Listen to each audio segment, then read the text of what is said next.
안녕하세요. 오늘도 사연 살롱을 찾아주셔서 감사합니다. 남편과 사별하자마자 인생의 쓴맛을 제대로 본 여성이에요. 저는 이번에 큰일을 겪고 나서 그런 생각을 하게 됐어요. 사람을 죽이는 것도 사람이고 사람을 살리는 것도 사람이라고요. 남편이 세상을 떠나고 생각지도 못했던 빚더미에 오르게 됐을 때 정말 숨이 꽉 막혀서 죽을 것만 같았어요.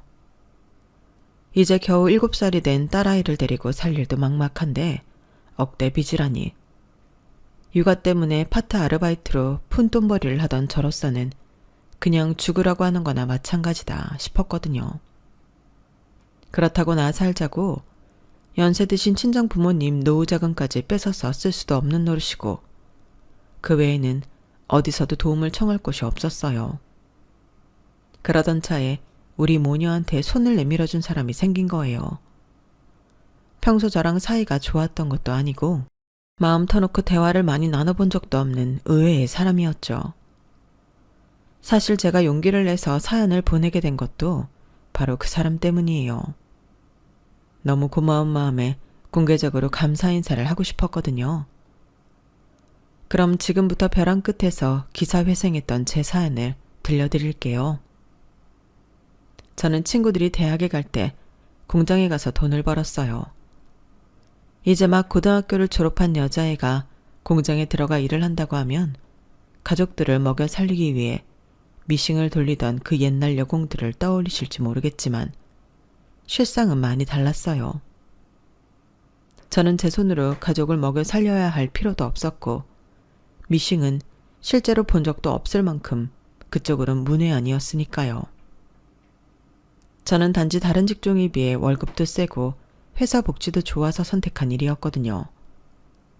어린 시절부터 딱히 공부에 소질이 없었던 터라 저희 부모님도 제가 대학에 들어갈 수 있을 거라는 기대는 하지 않으셨어요. 그저 밝고 건강하게 자라주기만을 바랐을 뿐이었죠.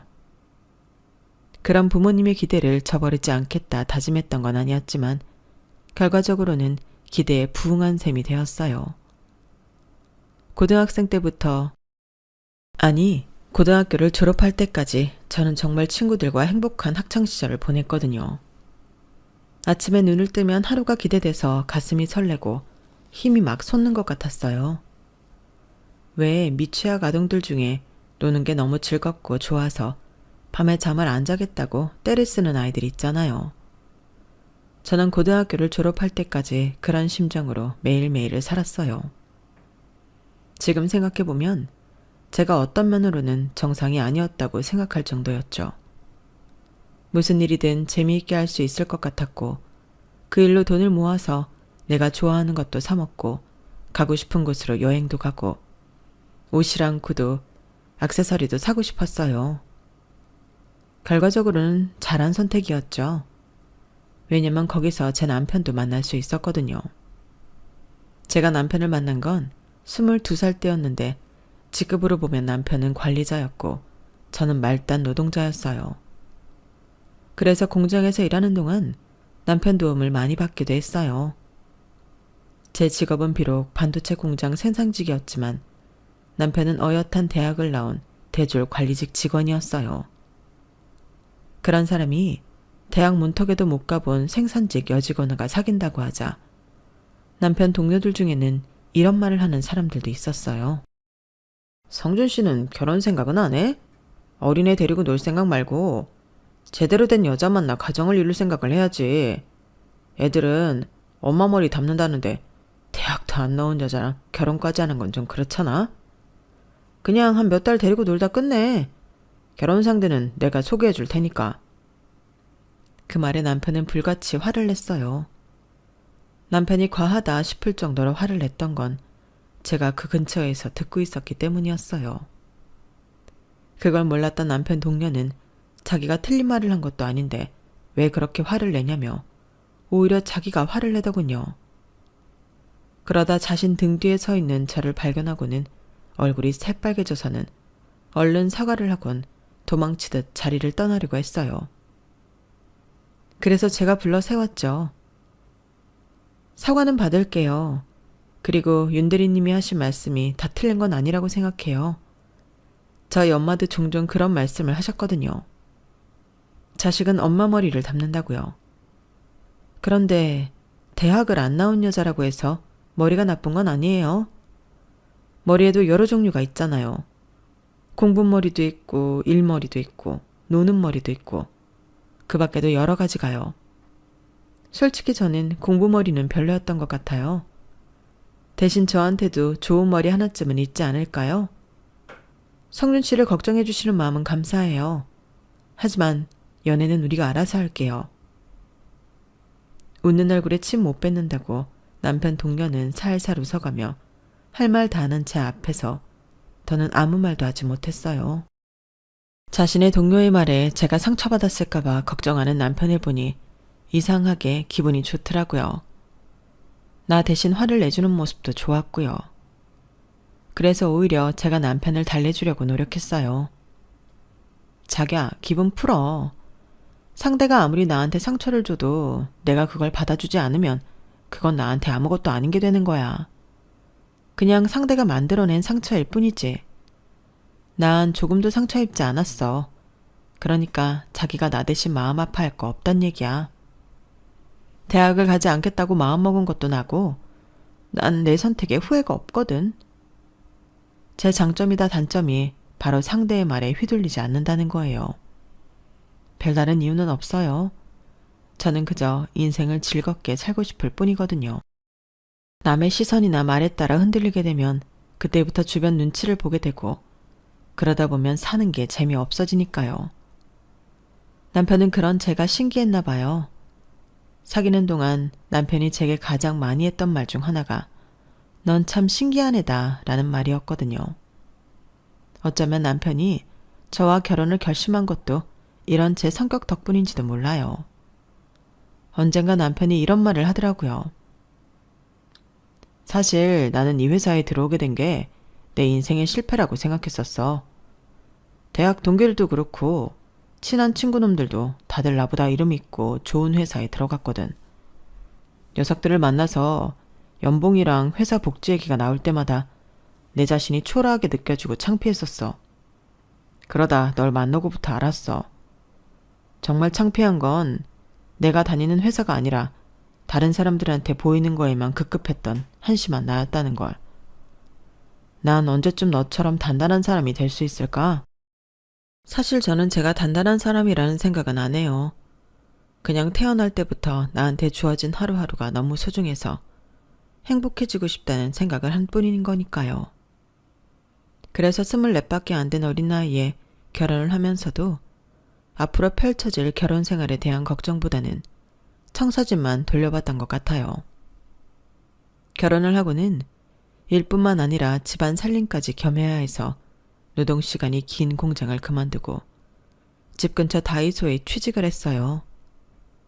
처음부터 정직원이 된 건 아니고 파트 사원으로 일하다가 점장님이 정직원 추천을 해주셔서 입사한 지 1년도 안 돼서 정직원이 되었어요.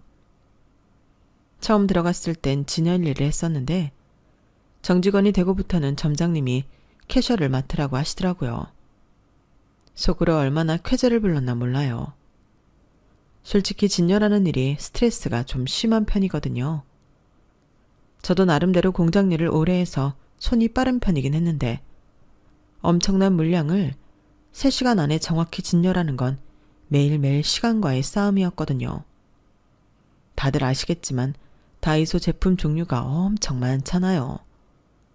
거기다 손님이 많다 보니 재고 빠지는 속도도 엄청나고. 하지만 진짜 문제는 따로 있었어요. 그건 바로 제 사수였죠. 제 사수가 좀 야박한 사람이었거든요. 뭘 제대로 가르쳐주질 않는 거예요. 그래놓고는 제가 질문을 하면 한숨부터 푹 쉬고는 몇 번을 말해줘야 하냐고 화부터 내더군요. 애초에 가르쳐주지도 않았으면서 말이죠. 아무튼 처음엔 일이 서툴고 잘 모르는 일을 시간에 쫓겨가면서 일을 하다 보니 실수도 많았어요. 그러니 사수한테 지적도 많이 받았고요. 그러니 일이 재미있을 리가 없었죠. 태어나서 처음으로 밥맛이 없을 정도로 나름 스트레스를 받게 된 거예요. 그런데 타고난 천성이 그런 건지 얼마 지나지 않아서 사수가 지적을 하면서 인신공격에 가까운 핀잔을 주어도 그렇게 크게 타격을 받지 않게 되더라고요. 그런 모습에 사수는 더 화가 났는지 다른 직원들 앞에서까지 제게 과할 정도의 핀잔과 수치심을 느낄 만큼의 폭언을 일삼았고, 우연히 그 장면을 목격한 점장님이 사수를 불러 개인 면담을 하셨어요. 그리고 얼마 뒤 사수는 다른 지점으로 업무 지원을 가게 되었죠. 그때 점장님이 그러시더라고요. 세화 씨는 참 대단한 사람이네요. 나라면 그런 말도 안 되는 괴롭힘을 당하면 붙어서 싸우든 사표를 내든 했을 텐데 어떻게 표정 하나 안 바뀌고 웃으면서 참고 일할 수가 있어요? 아무튼 마음고생 많았을 텐데 잘 버텨줘서 고마워요. 점장인 내가 진작 상황 파악을 하고 교통정리를 했어야 했는데 늦어서 미안합니다. 저를 괴롭히던 사수를 타 지점으로 보내준 것도 고마운데 굳이 사과까지 해주시니 고맙기도 하고 기분이 얼떨떨했어요. 점장님은 그동안 직장 내 괴롭힘을 당했던 제게 보상이라도 해주듯 캐셔럴 업무 이동을 해주셨고 그 덕에 전보다 훨씬 편하게 일을 할 수 있었어요. 사실 직장에 말은 안 했지만 중간에 한번 고비가 있긴 했어요. 사수가 히스테리에 가까울 정도로 저를 따라다니며 트집을 잡고 시비를 걸어와서 직장을 옮길까 생각했거든요. 그런데 그러지 못했던 이유가 있었어요. 당시 시동생이 결혼을 앞두고 있었는데 시아버지께서 하시던 일이 어렵던 때라서 아버님을 대신해 우리 부부가 결혼 비용을 도와야 했거든요.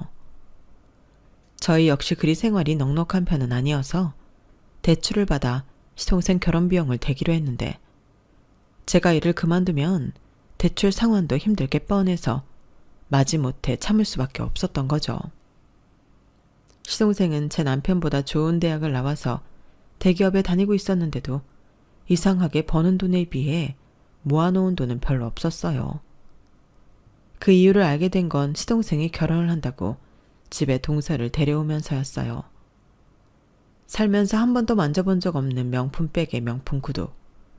근처만 가도 기분이 좋아지는 고가의 향수를 쓰는 동서를 보니 이런 여자를 사로잡기 위해 시동생이 자신의 분수에 넘치는 돈을 써가며 공을 들였을 거라는 생각이 절로 들었어요. 딱 봐도 집안 간의 경제 수준 차이가 심했음에도 불구하고 시동생 내외가 결혼을 할 수 있었던 건 다름 아닌 속도 위반이었어요. 동서가 시댁에 인사를 드리러 왔을 때 이미 임신 2개월 차였거든요. 남편한테 들어보니 동서 집안에서 결혼 허락을 한 것도 그 때문이라고 하더라고요. 어쩌면 시동생은 처음부터 그걸 노리고 있었는지도 모르지만요. 결혼 허락은 받았지만 직장 생활을 하면서 모아놓은 돈도 별로 없고 은행 대출에도 한계가 있어서 결국 저희가 5천만 원을 대출받아 결혼 비용을 대주게 되었어요. 남편이 처음 그 말을 꺼냈을 때 사실 조금 망설여지기는 했어요. 아무리 형제라지만 굳이 우리가 결혼 비용까지 대줘야 하나 생각했거든요.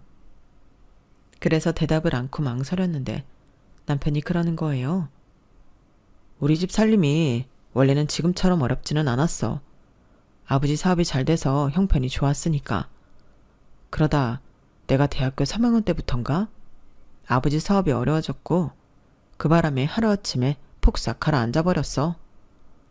못 살던 집 살림이 피면 첫째가 제일 혜택을 못 받고 잘 살던 집이 망하면 막내가 제일 고생이라고 하잖아. 우리 집은 후자라서 막내인 종민이가 고생을 많이 했어. 나는 장남인 덕분에 과외며 학원, 해외 어학연수까지 누릴 건 다 누리고 살았지만 종민이는 그렇지 못했거든. 내가 군생활할 때 종민이가 고등학생이어서 형으로서 도움도 못 해줘서 특히 늘 마음 한구석에 미안한 마음이 있어. 학원은커녕 문제집도 제대로 못 써보고 공부해야 했거든. 그래도 워낙 똑똑한 놈이라 명문대로 척하니 들어가고 대학 4년 내내 장학금 받아가며 공부했으니 참 대견한 놈이지. 당신한테는 미안한 말이지만 부모한테 받을 거 다 받고 자란 형으로서 동생한테 조금이나마 도움을 주고 싶어. 내가 이렇게 부탁할게, 여보. 동생에 대한 미안함을 가지고 사는 남편을 보니 딱 잘라 거절할 수가 없었어요. 저야 형제가 없어서 잘은 모르지만 마지로서 동생들을 생각하는 남편 마음을 조금은 헤아려 줘야 하지 않을까 싶어서 시동생 결혼 비용을 덮는 걸 찬성했어요. 그 때문에 일터에서 받는 스트레스도 참아가며 일을 해야 했어요. 그런데 몇 해 뒤 신우이가 결혼할 때가 되니 괜한 짓을 했었다는 후회가 들더라고요. 이렇게 나 결혼 비용 얼마나 대줄 거예요? 종민이 때 5천 해줬으니까 나도 그 정도 해줄 거죠? 더 해주면 좋고. 아가씨, 그게 무슨 소리예요? 결혼 비용을 대달라뇨. 저희 형편 뻔히 알면서 그래요. 내가 유빈이 낳고 일도 쉬고 있는데 무슨 돈이 있어요? 어머, 그럼 나는 결혼 비용 안 대줄 생각이었어요? 아니, 이런 게 어딨어요. 막내는 결혼 얘기 나오자마자 바로 돈 해주더니 왜 나만 안 해준다는 거냐고요? 솔직히 우리 큰오빠는 잘하면서 부모님 덕 많이 봤지만 나 때는 집이 망해서 해외 어학연수는커녕 대학도 갔다고요. 큰오빠는 아빠한테 받을 거 다 받았으니까 번듯한 대학 나와 이름 있는 직장도 다니고 이 정도 사는 거잖아요. 그런 혜택을 받았으면 동생한테 자기가 받은 거에 반의 반이라도 갚아줘야 하는 거 아니냐고요. 내 말이 틀려요? 그러니까 나도 결혼 비용 대줘요. 나도 종민이랑 똑같이 5천 해달라고요. 신우이가 결혼을 앞두고 이런 말을 꺼낼 줄은 정말 몰랐었기에 황당하기만 했어요. 똑같은 동생인데 누구는 돈 해주고 누구는 안 해주냐면서 신우이는 몇 달이나 저희 부부를 힘들게 했어요. 오빠, 우리 삼남매 중에서 대학 못 나온 건 나밖에 없어. 나는 뭐 대학 안 가고 싶었는 줄 알아? 솔직히 중학생 때까지만 해도 내가 오빠보다 공부 더 잘한 거 알지? 우리 집 망하고 학원 하나 제대로 못 다니게 되면서 그때부터 나 성적 떨어진 거라고. 아빠한테 오빠만큼 금전적인 지원 받았으면 나도 그깟 대학 당연히 들어갔을 거라고. 그랬으면 내가 이 고생하고 살았겠어? 나도 더 좋은 조건 가진 남자 만나 훨씬 폼나게 결혼하고 살았을 거란 말이야. 게다가 나는 오빠랑 종민이랑 다르게 집안 살림도 하고 살았잖아. 엄마 대신 내가 중학생 때부터 집안일 해온 거 기억 안 나? 그랬으면 종민이는 못 해줘도 나는 해줘야지. 어떻게 나만 못 해준다고 이러냐고. 그동안 내가 집안일 해온 거 팥줄 도우미 식으로만 줘도 5천은 될 거야. 아버님 사업 실패 충격에 시어머니께서 일찍 돌아가시고 어린 신우이가 집안 살림을 해온 건 사실이에요. 본인은 그 때문에 결혼도 늦어졌다고 하는데 그 말이 사실인지 아닌지는 잘 모르겠지만요. 아무튼 자신의 희생을 돈으로 환산해달라는 신우이의 말은 정당한 요구인지는 모르겠지만 하필 그걸 왜 우리한테 요구하냐고요. 그렇게 따지면 저는 무슨 죄예요?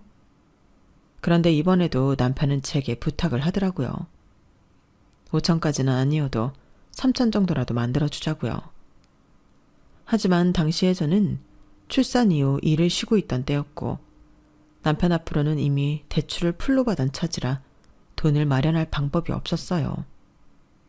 그래서 제가 친정 부모님께 돈을 빌려다 신우이 결혼 비용을 대주게 되었어요. 없는 살림에 신우이랑 시동생 결혼 비용을 대주다 보니 정작 저희 형편은 나아질 기미가 보이지 않았어요. 육아만 아니었다면 저도 나서서 돈을 벌었겠지만 아이를 봐줄 사람이 없어서 그러지도 못했어요. 남편 월급으로 대출금 갚아가며 애까지 키우고 살려니 매달 빠듯하게 넘기느라 친정 부모님께 빌린 돈의 이자는커녕 원금도 못 갚고 있었죠. 다시 일을 시작한 건 우리 딸이 4살이 됐을 무렵이었어요. 아이 하원 시간에 맞춰 퇴근을 해야 했기에 정직원으로 다니다 퇴사했던 다이소에서 파트 알바로 다시 일을 시작하게 되었거든요. 그나마 제가 돈을 벌기 시작하면서 가게에 조금은 숨통이 트이기 시작했어요. 그래봐야 빠듯한 생활은 크게 다를 바 없었지만요. 일과 육아를 겸하며 사는 와중에도 시댁 경조사에 대한 책임은 오롯이 제 몫이었어요. 시어머니 제사와 명절을 지낼 때 일하는 사람은 저 하나뿐이었거든요.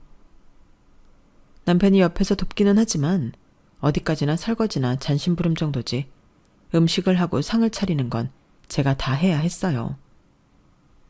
이 집에 며느리가 저만 있는 건 아닌데도 동서는 매번 손 하나 까딱하지 않았으니까요. 가끔은 육아로 고단하다며 아예 오지 않는 경우도 덜어 있었고요. 누가 보면 동서가 육아와 가정살림을 도맡아 하는 줄 알겠지만 실상은 전혀 아니었어요. 저보다 1년 먼저 출산을 한 동서는 집에 도우미까지 두고 살았는데 그러면서도 늘 애 키우는 게 힘들다고 투정이었어요. 시동생은 잘 사는 처가 눈치를 보느라 질질 끌려가는 형국이었고요. 시누이는 시누이대로 일해야 할 때면 자기는 출가 외인이라고 못을 박았어요. 이런 경우 집안 어른인 시아버지께서 교통정리를 하셔야 하지만 저희 아버님은 그럴 생각을 하지 않으셨어요. 맏며느리가 집안이라는 게 당연한 거 아니냐는 식이었죠. 아버님은 그저 자신이 받아 챙길 것만 알뜰히 챙기면 되는 그런 분이었어요. 둘째 며느리가 보내는 용돈과 딸 사위가 보내는 보약에만 신경 쓰는 분이었거든요.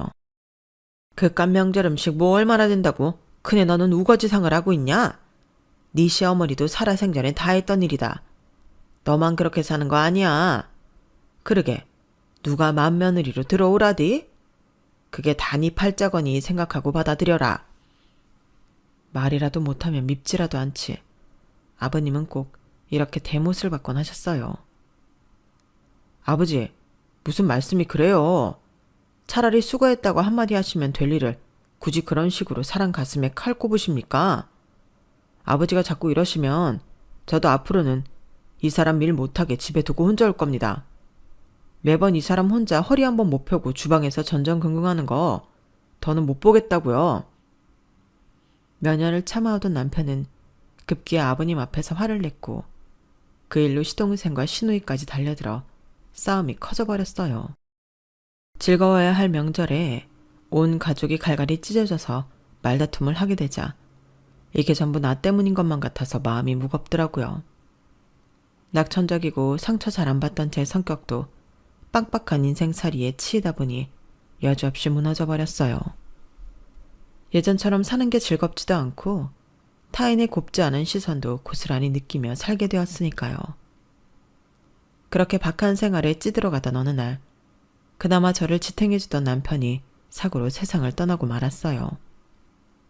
회사에서 정리해고 대상에 올랐다는 소식에 동료와 함께 술을 마시고 집으로 오다가 길에서 쓰러져 그대로 생을 마감한 거예요. 사인은 심장마비였어요. 함께 술을 마신 동료들 말에 따르면 회사에서 퇴사를 강요하는 압박에 평소 스트레스가 심했다고 했지만 쓰러진 장소가 회사가 아닌 술집 앞 도로였기 때문에 회사로부터 그 어떤 보상도 받을 수 없었어요. 그런데 안 좋은 일은 연달아 일어난다고 제 남편의 갑작스런 죽음에 충격을 받으신 시아버지께서 큰아들의 부고를 듣고 쓰러지셨는데 그 후로 의식이 돌아오지 않게 된 거예요. 제 남편 장례식장에 모인 집안 어른들은 이러다 줄초성 나는 거 아니냐고 걱정들을 하셨죠. 그런데 안 좋은 일은 여기서 그치지 않고 얼마 뒤 시동생 부부의 이혼으로 이어졌어요. 동서를 만나 얘기를 들어보니 동서는 신혼 초부터 이혼을 요구했던 모양이더라고요. 그런데 지금까지 들은 척도 않던 시동생이 갑자기 무슨 바람이 불었나 이혼을 해주겠다고 그러더래요. 그러면서 자신을 알코올 중독의 정신 이상으로 몰아 양육권을 빼시려 한다더군요. 이미 집에서 일하던 도우미 아주머니와 짜고 말까지 맞춘 뒤라 동서한테 불리한 상황이 된 모양이었어요. 그래서 동서가 제게 법정에서 증언을 해달라고 하더라고요. 사실 당시에 저는 그러고 싶은 마음도 없었고 그럴 정신도 아니었어요. 남편이 세상을 떠난 지 몇 달 안 된 터라 아직 마음 정리도 안 됐고 생활 정리도 안 된 어수선한 상태였거든요. 앞으로 어린 딸을 데리고 어떻게 살아야 하나 눈앞이 캄캄한 처지에 남의 이혼 소송에 직언할 정신이 어딨겠어요. 그래서 거절하려는데 형님, 이번 한 번만 도와주세요. 형님이 저 안 좋아하시는 거 알아요. 그동안 말은 안 하셨지만 제가 많이 미우셨을 거예요.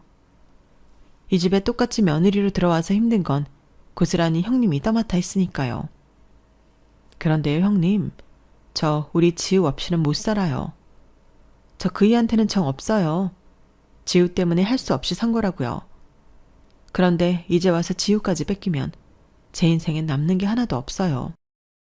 형님도 유빈이 없이 하루도 못 사시잖아요. 저도 마찬가지예요.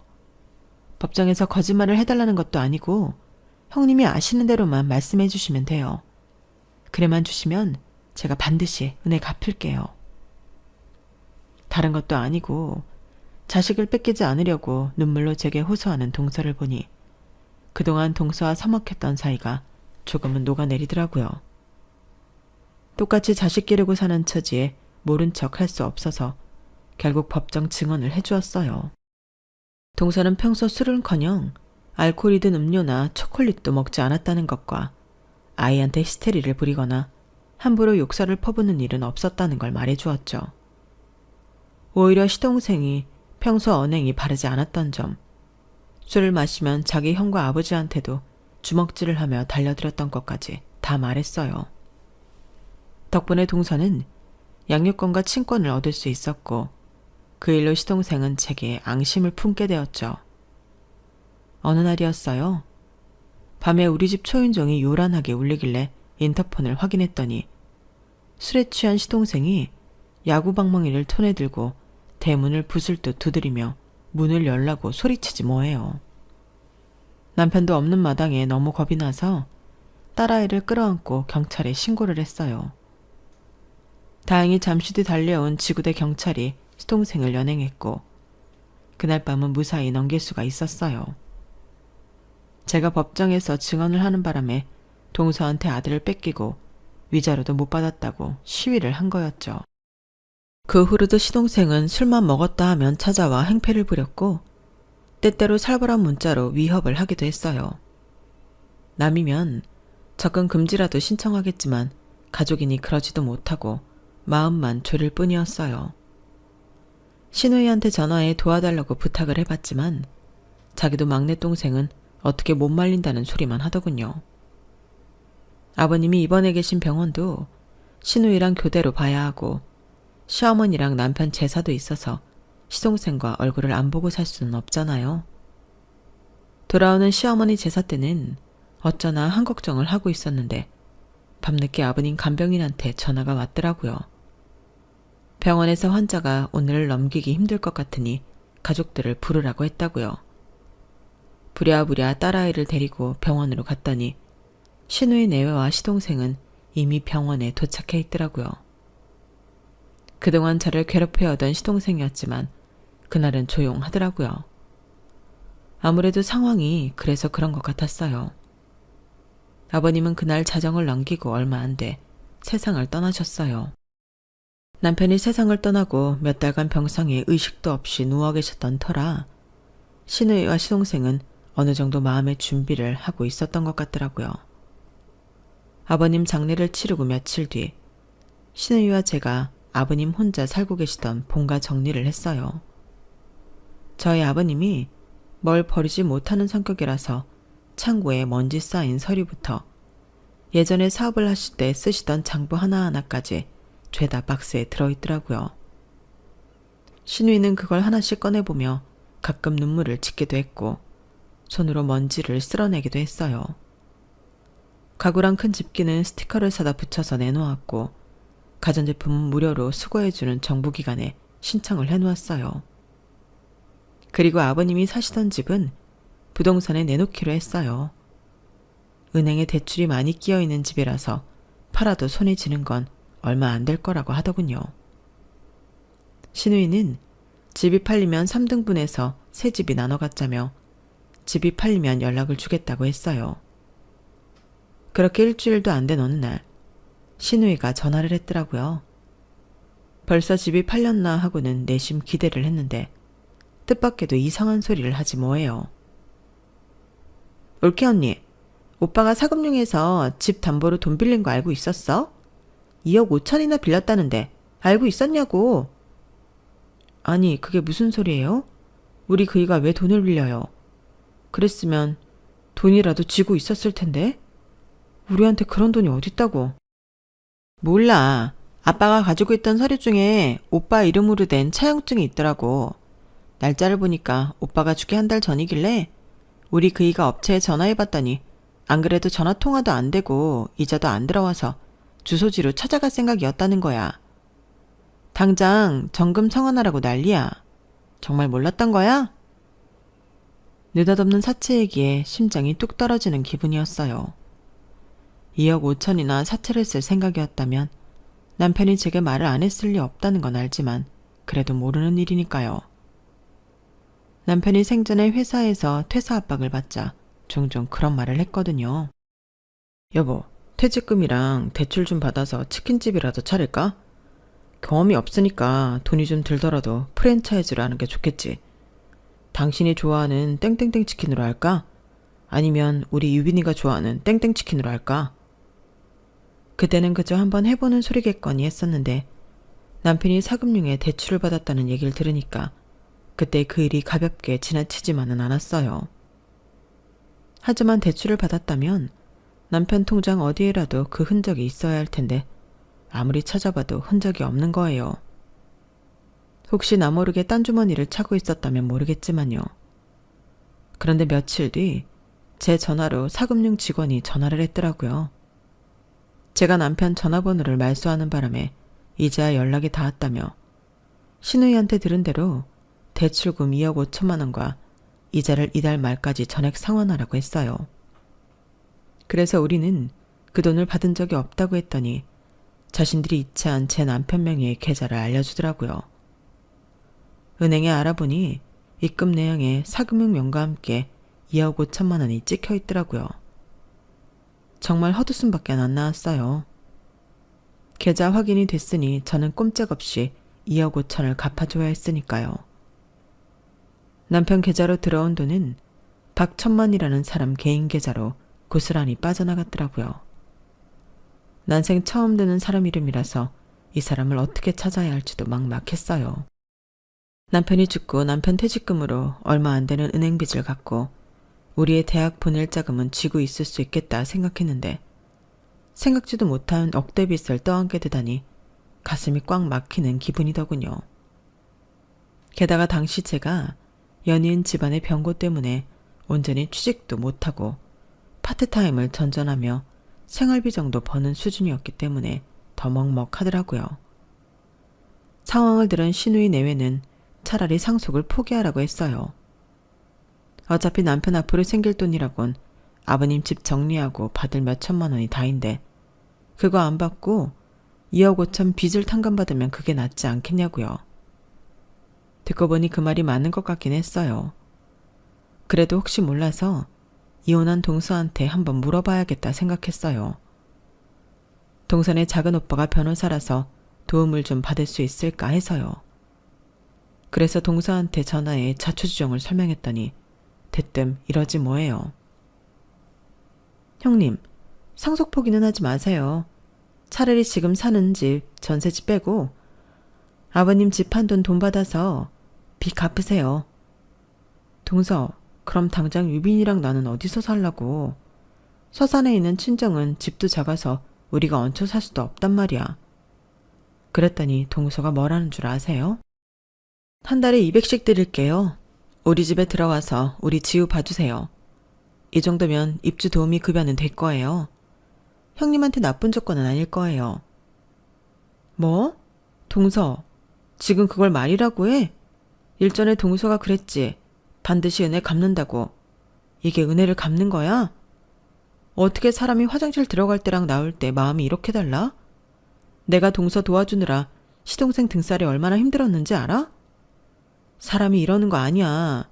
돈 좀 있다고 사람 무시하지 말라고. 너무 서운하고 화가 나서 버럭 소리를 지르고 울먹였어요. 그랬더니 동서가 기가 막힌 얘기를 하더라고요. 형님, 지금부터 제가 하는 얘기 잘 들으세요. 형님이 상속 포기하는 순간 형님은 땅을 치고 후회하게 될 거예요. 그렇게 시작된 동서의 얘기는 한참을 이어졌어요. 얘기는 동서가 이혼하기 전, 그러니까 내 남편이 세상을 떠나기 전으로 거슬러 올라갔어요. 예전에 아버님이 사업을 하시던 때 아버님께 돈을 빌리고는 안 갚았던 박천만이라는 분이 있었는데 우연히 길에서 마주쳤던 모양이었어요. 그분이 당장은 돈을 갚을 능력이 안 되니 자기 땅 중 일부를 넘겨주겠다고 했던가 봐요. 개발을 앞두고 있는 곳이라 가격이 오를 일만 남은 땅이라서 5, 6년만 묵혀두면 10배는 너끈히 오를 땅이라고요. 그 말에 아버님은 시동생을 시켜 그 땅에 대해 알아보게 했고 박천만 씨 말대로 땅값이 오를 일만 남은 땅이라는 걸 알게 되었대요. 하지만 아버님 수중엔 돈이 없어서 시동생이 동서 친정돈으로 그 땅을 사려고 했던가 봐요. 그땐 이미 그이랑 헤어질 생각을 하고 있던 때라서 돈을 빌려주고 싶지 않았어요. 누구 좋으라고 돈을 빌려줘요? 그래봤자 나중에 저한테 줄 것도 아닌데. 그래서 거절했더니 아버님이 아주버님께 얘기를 했던 모양이에요. 남편은 당시 정리해고 대상이었던지라 회사를 나오게 되는 건 시간 문제였고 그렇게 되면 받게 될 퇴직금을 생각해 일단 사금융에서 돈을 빌리게 된 거예요. 퇴직금 나오면 바로 갚고 이직해서 대출받아 나머지 빚도 정리할 생각으로요. 자기가 땅을 살 기회를 놓친 시동생은 그 일로 동서와 이혼을 하기로 마음먹었다더군요. 모르긴 해도 땅 문서 아버님 댁 어딘가에 있었을 거예요. 아주버님이 형님한테 비밀로 하고 산 땅인데 문서를 집에 가져가진 않았을 테니까. 혹시 모르죠. 그이나 신우이가 땅 문서를 보고 일부러 형님한테 상속 포기하라고 그러는 건지도. 그러니까 내 말대로 우리 집으로 들어오세요. 나랑 같이 애들 키우며 살아요, 형님. 동서의 말에 가슴 울컥했어요. 딸아이와 함께 벼랑 끝에 내몰린 나에게 손을 내밀어준 유일한 사람이었으니까요. 그래서 동서 말대로 집을 정리하고 동서 집으로 들어갔어요. 그랬더니 신우이랑 시동생이 난리를 치더라고요. 그냥 상속 포기하면 간단한 걸 이혼한 동서 집에서 도우미 생활이 웬 말이냐면서요. 내 말들을 안고 그들의 행동을 보니 가증스럽기 짝이 없더군요. 그래서 한마디 해줬어요. 내일은 내가 알아서 할게요. 아버님 집 정리되면 우리 그이 상속분이나 보내줘요. 나머지는 내가 알아서 할 테니까. 그렇게 저는 살던 집을 정리하고 받은 전세 보증금으로 남편의 빚을 갚았어요. 그리곤 동서집에 들어가 살게 되었죠. 말로는 입주 도우미로 일하라며 월급까지 줬지만 실제로는 공동육아나 마찬가지였어요. 이듬해 동서가 친정도움으로 카페를 열고부터는 제가 집에서 아이들을 보고 동서가 바깥일을 하며 살게 되었죠. 그렇게 6년을 동서집에서 살던 저희 모녀는 이후 집을 얻어나와 살게 됐고 이후로 3년 뒤 그 문제적 땅을 팔아 아파트로 이사를 했어요. 2억 5천을 주고 샀던 땅은 10배가 훌쩍 넘게 올랐거든요. 덕분에 지금은 돈 걱정 않고 딸아이와 함께 살고 있답니다. 한때는 얄미운 동서였지만 지금은 제 절친이 되어버린 지우 엄마는 사업선이 좋아서 그 사이 카페를 2개나 더 오픈해서 사업가로 변신을 했어요.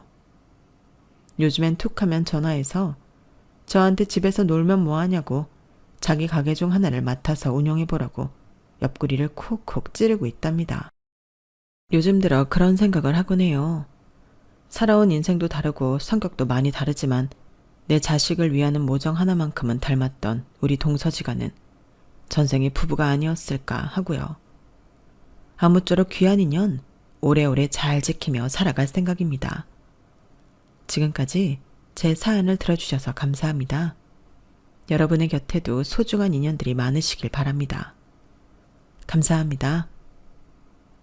여러분, 사연 댓글에 응원과 현명한 조언 부탁드려요. 좋아요와 구독은 저에게 큰 힘이 됩니다. 오늘도 좋은 일 가득하세요.